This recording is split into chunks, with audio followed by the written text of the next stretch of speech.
Assalamu alaikum everyone, peace be upon you all. It's me again, Bahija Danlad Shaybani, your BCBA. Okay, I hope everyone is doing great, staying safe and healthy. In my last video, I spoke a little bit about what autism is and why it is important to learn about individuals with autism.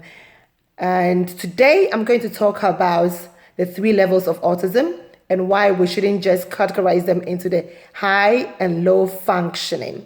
Learning about autism and individuals with autism actually helps us to be able to relate and interact with them appropriately.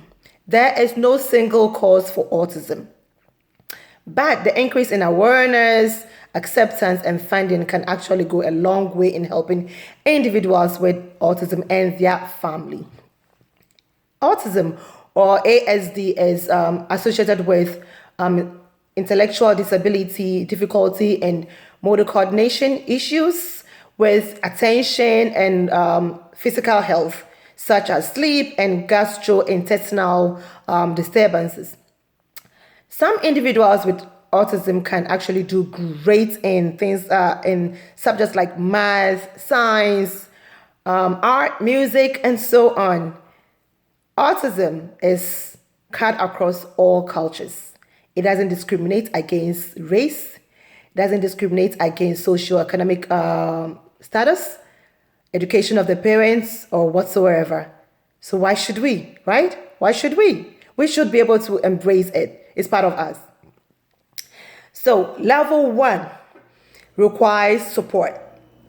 They have difficulties in initiating social interaction, but once you're able to initiate it, they're able to interact with you appropriately, and actually they have special interests. So when they do, they will talk about it over and over and over. So that to and fro of communication actually doesn't flow very well because they keep on talking about what they are interested in. So you have to put them back into the conversation that you want to actually have with them. So you always go back and correct them or pull them back into it. They can live independent life even though they require some support.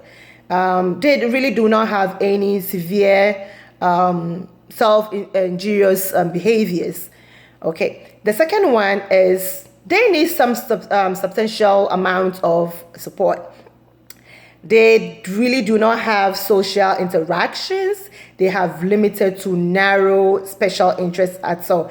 They have difficulty in transitioning to another thing. Once they are in another action or they're engaging in a play or something, they're stuck to it. So transitioning is really difficult for them.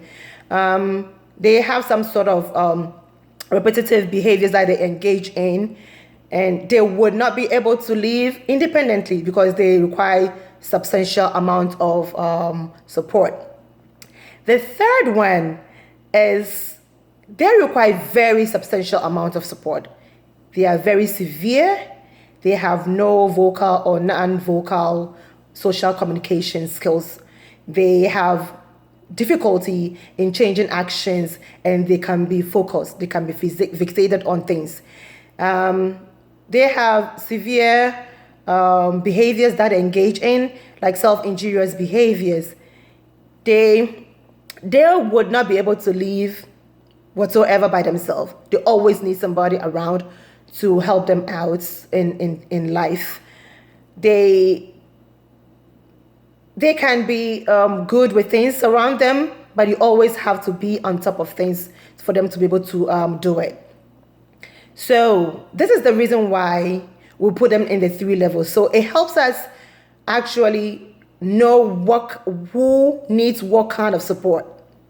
But if we put them in the high functioning and the low functioning, we are doing some sort of harm in that regard.